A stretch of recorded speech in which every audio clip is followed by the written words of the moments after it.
Welcome to my channel. ఈరోజు మనం ఎవాక్ by moonlight అనే పోయం యొక్క సమ్మరీ గురించి తెలుసుకుందాం. ఈ సమ్మరీ ద్వారా మీరు స్టోరీని అర్థం చేసుకుని మీ ఓన్ వర్డ్స్లో కూడా రాసుకోవచ్చు. ఓకేనా?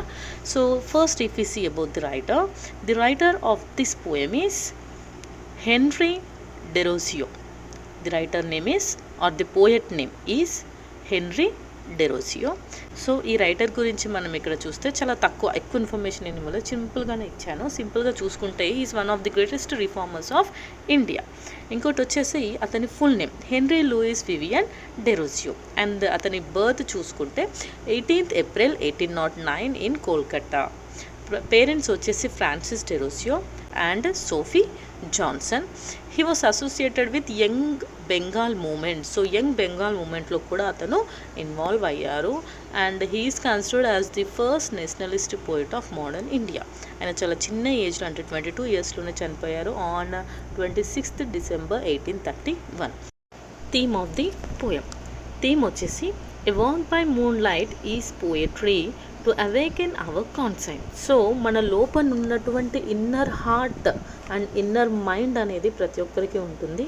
దాన్ని అవేకన్ అంటే దాన్ని మేల్కొల్పడానికే ఈ పోయంని రాశారు.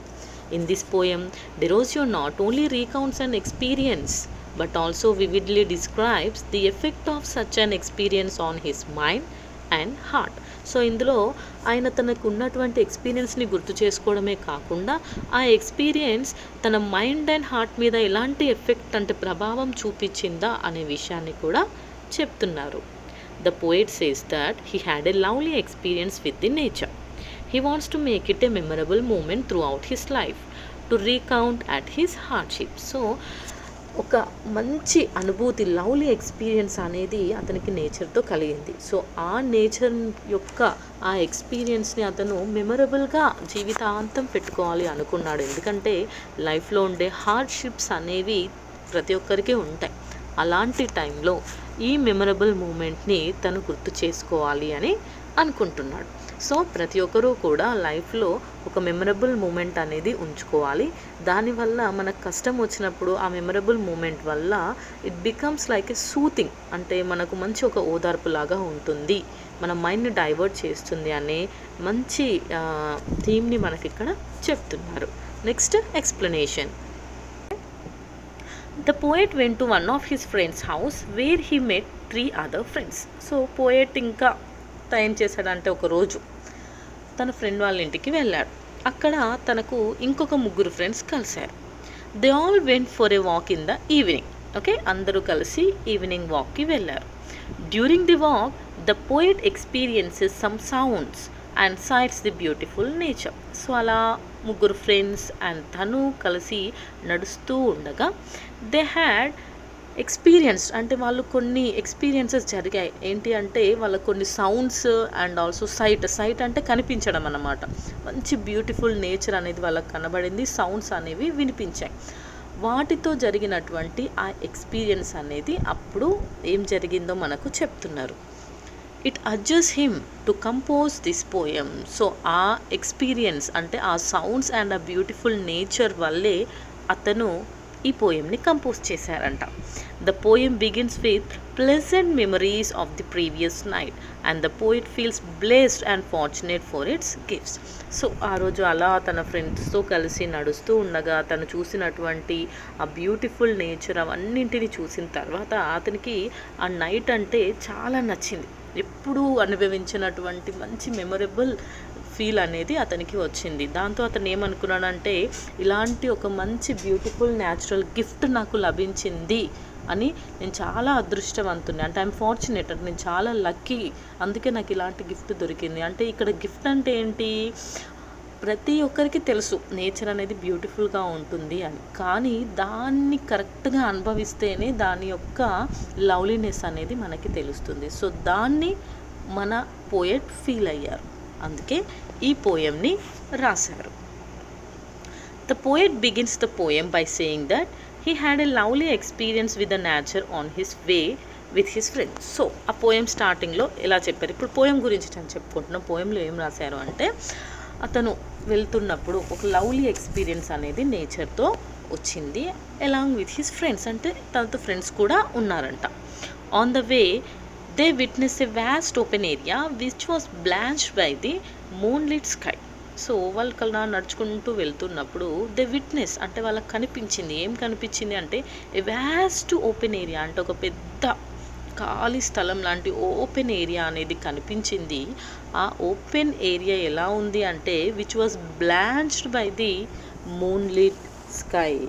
సో అది ఎలా ఉంది అని అంటే ఆ ఏరియా మొత్తం, ఆ ఓపెన్ ఏరియా మొత్తం మూన్ లైట్, ఆ మూన్ లైట్తోని కంప్లీట్గా నిండిపోయి ఉంది.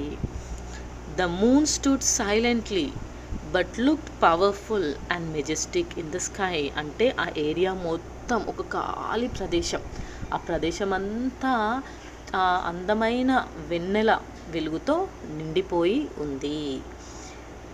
Then the clouds divided and gave her a way, showing respect to the divine beauty of the moonlight, as if they were paying tribute to the moon for its soft silvery light in the night. So ఆకాశంలో ఉన్న clouds, మేఘాలు ఉంటాయి కదా, అవన్నీ కూడా పక్కకు జరిగాయంట.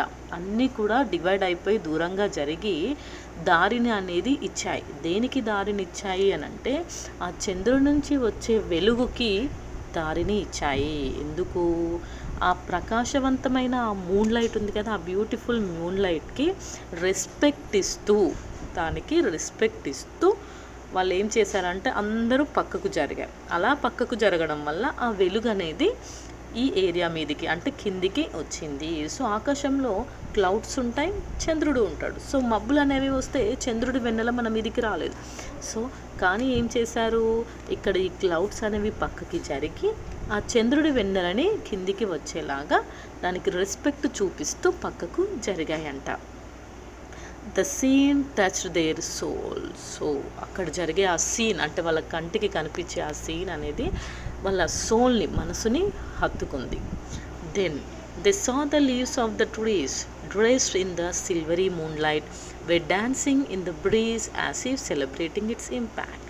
Next చూసేసరికి ఏమైంది అంటే ట్రీస్కి లీవ్స్ ఉంటాయి కదా, ఆ లీవ్స్ మొత్తం సిల్వర్ కలర్లో మారిపోయాయి. ఎందుకు అంటే ఆ చంద్రుడి కాంతి పడి అవి మొత్తం సిల్వర్ కలర్లో డ్యాన్స్ చేస్తూ ఉన్నాయంట. అక్కడ వచ్చే బ్రీజ్, ఆ చల్లని గాలికి డ్యాన్స్ చేస్తూ సెలబ్రేషన్ చేస్తున్నాయి. దేని గురించి? ఆ చంద్రుడి యొక్క ప్రకాశాన్ని చూసి మైమరచిపోయి ఆ సంతోషంతో సెలబ్రేషన్స్ అనేవి చేస్తున్నాయి. Even the wind takes the role of a singer and it was singing in the praise of the strength of the moon. Even wind కూడా ఏం చేసింది, ఒక సింగర్ లాగా చల్లని ఆ పిల్ల గాలి లాగా ఎలా వస్తుందో అది ఒక సాంగ్ వేలో, అంటే ఒక పాట పాడినట్టుగా ఆ గాలి అనేది, చిరుగాలి అనేది చాలా చక్కగా వచ్చి ఆ మూన్ యొక్క స్ట్రెంగ్త్ గురించి మనకు ప్రేజ్ చేస్తున్నట్టుగా అనిపిస్తుంది. They feel that the nature is carrying A message. So ఇక్కడ మనకి ఏమనిపిస్తుంది అంటే మనం హార్ట్ఫుల్గా ఫీల్ అయితే అక్కడ మూన్ అండ్ లీవ్స్, విండ్ ఇవన్నీ కూడా మనకు తెలియకుండా ఏదో మెసేజ్ని మనకు ఇస్తున్నట్టుగా అనిపిస్తుంది. The poet and his friends feels delighted at the sight of the beautiful natural scene in front of them. So ఇలా ఈ సీన్స్ అన్నీ చూసేసరికి వాళ్ళకి చాలా హ్యాపీగా అనిపించింది. He feels that there is something magical about that night. వాళ్ళకి ఏమనిపించింది అంటే ఏదో మ్యాజిక్ ఉంది ఇక్కడ, ఈ నైటే ఏదో మ్యాజిక్ జరుగుతుంది అని అనుకున్నారు. The poet views nature, the wind, the night, the stars, the moon not as inanimate but full of life. So ఏదో మ్యాజిక్ జరిగింది. ఆ పోయెట్కి కళ్ళకి నేచర్ అనేది ఒక ఇన్యానిమేట్ అంటే ఒక జీవం లేని దానిలా కాకుండా జీవించే ఒక మనకి ఎలాంటి లైఫ్ ఉందో, ప్రాణం ఉందో వాటన్నింటికి కూడా ప్రాణం ఉంది అనేలా అనిపించింది. They feel the moonlight touching their inner soul which they had never experienced before. So ఆ మూన్ లైట్ అనేది వల్ల సోల్ని టచ్ చేసినట్టుగా అనిపించింది. అలాంటి ఎక్స్పీరియన్స్ వాళ్ళకి ఎప్పుడూ అవ్వలేదంట. The moonlight enchants them with its beauty and fills their hearts and soul with divine pleasure. So వాళ్ళ హార్ట్ మొత్తం ఫిల్ అయిపోయిందన్నమాట. The poet and his friends are so move to such and amazing experience. వాళ్ళు చాలా కదిలిపోయారన్నమాట ఆ ఎక్స్పీరియన్స్తోని. The poet then turns philosophical and then he speaks of the confusing unrealities. అప్పటిదాకా అతను నార్మల్గా ఉన్నాడు, కానీ సడన్గా అతను ఒక ఫిలాసఫికల్గా మారిపోయాడు. And then he starts talking about different confusing unrealities. The poet says that there is a mysterious relationship between man and nature. Poet ఏమన్నాడంటే మానవునికి ప్రకృతికి ఏదో తెలియనటువంటి రిలేషన్ ఉందంట. His heart feels happy and better when he realizes that his heart and nature are interconnected and he is a part of nature and nature is a part of his heart. So అతనికి చాలా హ్యాపీగా అనిపించింది. ఎందుకు అంటే nature ఇంకా అతని heart రెండు connect అయి ఉన్నాయి. అండ్ ఇతను నేచర్లో ఒక పార్ట్ అండ్ నేచర్ ఇతనిలో ఒక పార్ట్ అని అతనికి అనిపించింది. Every element in nature assumes different power. It is immortal and gives us it's lovely blessing. So ప్రకృతిలో ఉన్న ప్రతిదీ, గాలి, నీరు, ఓకే, ఈ చెట్లు, ఇవన్నీ కూడా ప్రతి దాంట్లోనూ ఒక శక్తి, ఎవరికి తెలియనటువంటి పవర్ అనేది ఉంటుంది. అండ్ దే ఆర్ ఇమ్మోర్టల్, వాటికి చావు అనేది లేదు. So they will give us lovely blessings. When man opens up his inner heart and connects himself with nature, it reveals all it's natural mysteries. So మనిషి ఎప్పుడైతే తన లోపల ఉన్న అంతరాత్మని బయటికి తీసి ప్రకృతిని ఆస్వాదిస్తాడో అప్పుడు నేచర్లో ఉన్న మిస్టరీస్ అన్నీ బయటికి వస్తాయి. Then he will be able to hear the voice of the nature and experience all the divine blessings from the nature. So ఎప్పుడైతే తన మనసులోంచి బయటికి వస్తుందో అప్పుడే తనకు ఆ డివైన్ అంటే ఆ పవిత్రమైనటువంటి నేచర్ యొక్క బ్లెస్సింగ్స్ అనేవి అర్థమవుతాయి. Finally he realizes that he cannot cross the grass beneath his feet as it is pulsating with life. So అప్పటి వరకు కింద నడుస్తున్నాడా, అది ఫీల్ ఎప్పుడైతే వచ్చిందో ఈ ప్రకృతికి ప్రాణం ఉందని, దెన్ అతనికి కాలు కింద ఉన్నటువంటి తన ఫీట్ కింద ఉన్నటువంటి ఆ గ్రాస్ని కూడా తొక్కాలి అనిపించలేదు, ఎందుకంటే దానికి కూడా ప్రాణం ఉంది కాబట్టి. Conclusion. The poet and his friends realizes that to understand the universe we must first understand ourselves. So first ఈ యావత్ ప్రపంచాన్ని మనం తెలుసుకోవాలి, యూనివర్స్నే మనం తెలుసుకోవాలి అంటే ముందు మనల్ని మనం తెలుసుకోవాలి. Every element in the nature gives us a valuable message. So ఇక్కడ ప్రతిదీ, నేచర్లో ఉండే ప్రతిదీ కూడా మనకు ఒక మెసేజ్ అనేది ఇస్తూ ఉంటుంది, దాన్ని చూసి మనం నేర్చుకోవాలి. In the present times we are just living but our senses have become numb. So ప్రస్తుత రోజుల్లో ఎలా ఉంది అంటే మనం జీవించే ఉన్నాం కానీ మన సెన్సెస్ మాత్రం ఏమైపోయాయి, నమ్ అంటే ఎటువంటి ఫీలింగ్స్ అనేవి లేకుండా అయిపోయాయి. So everyone has to enlighten their heart and soul by the beauty of the nature. కాబట్టి ప్రతి ఒక్కరూ కూడా ఎన్లైటన్ అంటే వాళ్ళ యొక్క హార్ట్ అండ్ సోల్కి ఖచ్చితంగా నాలెడ్జ్ అనేది ఇవ్వాలి. బ్యూటీ ఆఫ్ నేచర్కి సంబంధించినటువంటి నాలెడ్జ్ ఇచ్చి దాన్ని మేల్కొల్పాలి. Thank you for watching the answer. Bye bye.